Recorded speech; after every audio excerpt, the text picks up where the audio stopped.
ആദ്യം തന്നെ അമ്മ മാതാവിനും ഈശോയ്ക്കും ഔസേപ്പിതാവിനും 1000 നന്ദി. എൻ്റെ പേര് ജുവൽസ് അബ്രാഹാം, ഇതെൻ്റെ വൈഫ് റിഞ്ചു, ഇത് ഞങ്ങളുടെ മകൾ അഡോണിയ. ഞാനിവിടെ ആദ്യം വരുന്നത് എൻ്റെ അമ്മയുടെ കൂട്ടത്തിലാണ്. 2018-19 കാലങ്ങളിലാണ് ഞാനിവിടെ ആദ്യം വരുന്നത്. അന്ന് ഞാൻ ഉടമ്പടി ഒന്നും എടുത്തിട്ടില്ല. അമ്മ വിളിക്കും, അങ്ങനെ വരും, പ്രാർത്ഥിക്കും, പോകും. അങ്ങനെ 2022 ഞാൻ ആദ്യം ഉടമ്പടി എടുക്കുന്നത്. അങ്ങനെ ഉടമ്പടി എടുത്ത് ഞാൻ UK പോയി.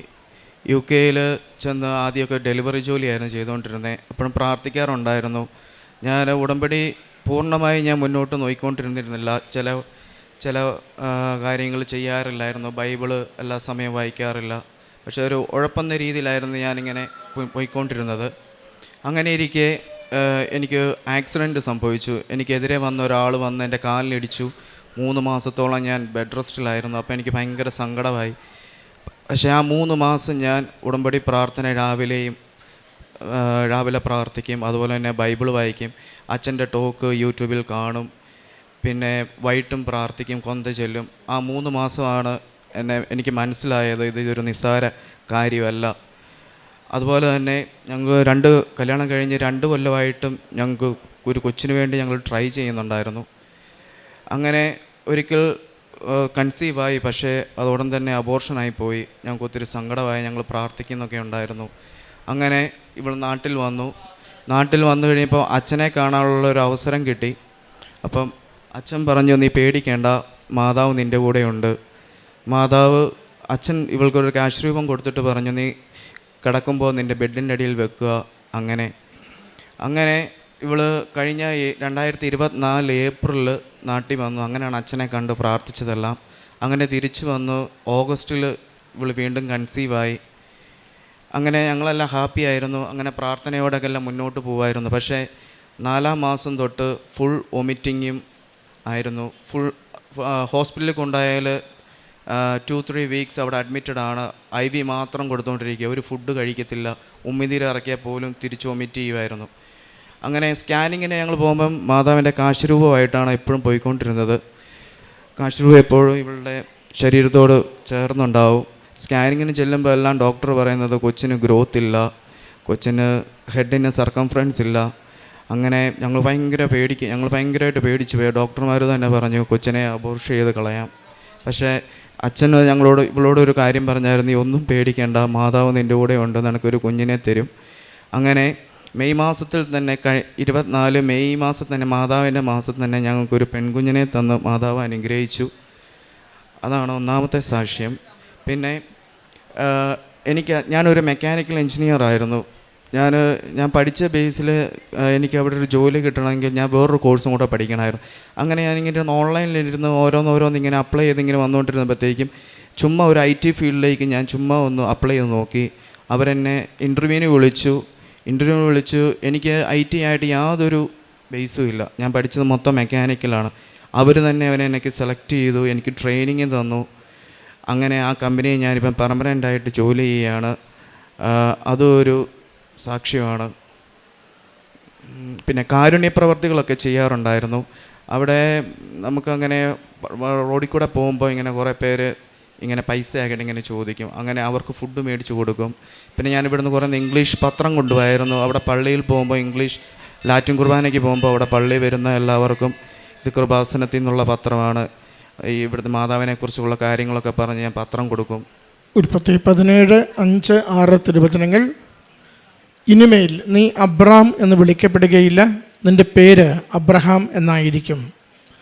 ഞാൻ നിന്നെ അനവധി ജനതകളുടെ പിതാവാക്കിയിരിക്കുന്നു, നീ സന്താന പുഷ്ടിയുള്ളവനാകും.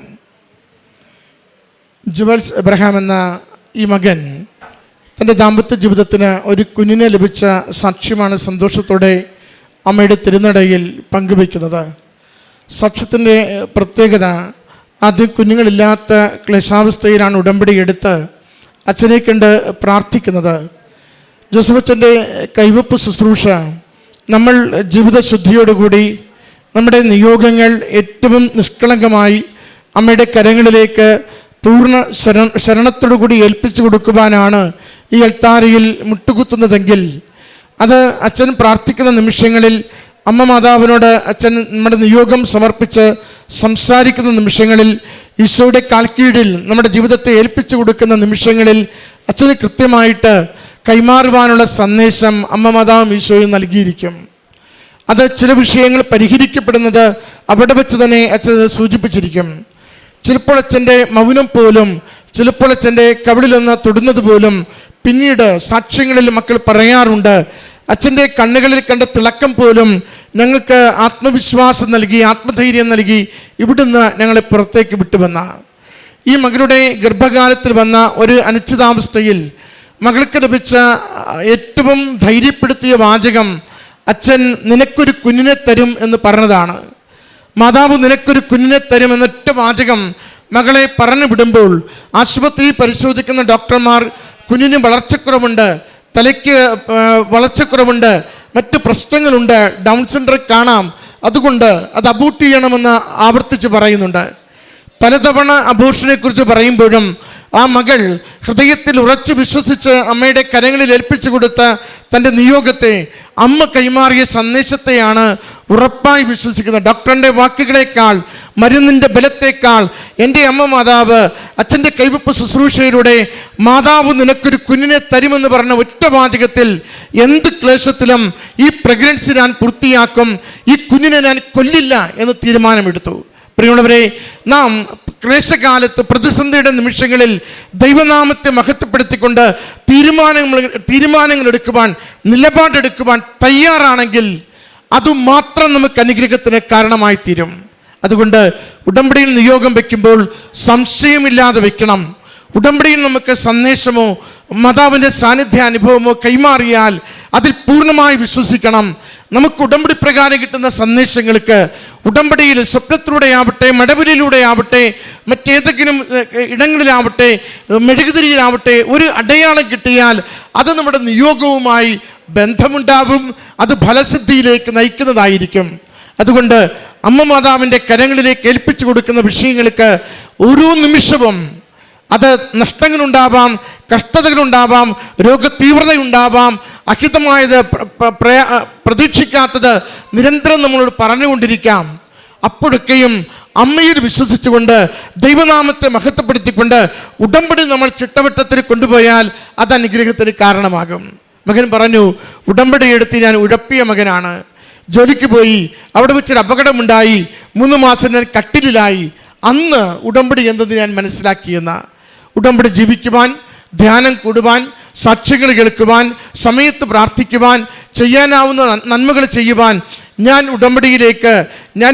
എന്നെ ഉടമ്പടിയിലേക്ക് ജീവിക്കാൻ പഠിപ്പിച്ചത് എൻ്റെ കഷ്ടകാലമായിരുന്നു. ഞാൻ കട്ടിലിൽ കിടന്നപ്പോഴാണ് ഉടമ്പടി ജീവിക്കുവാൻ പഠിച്ചത്.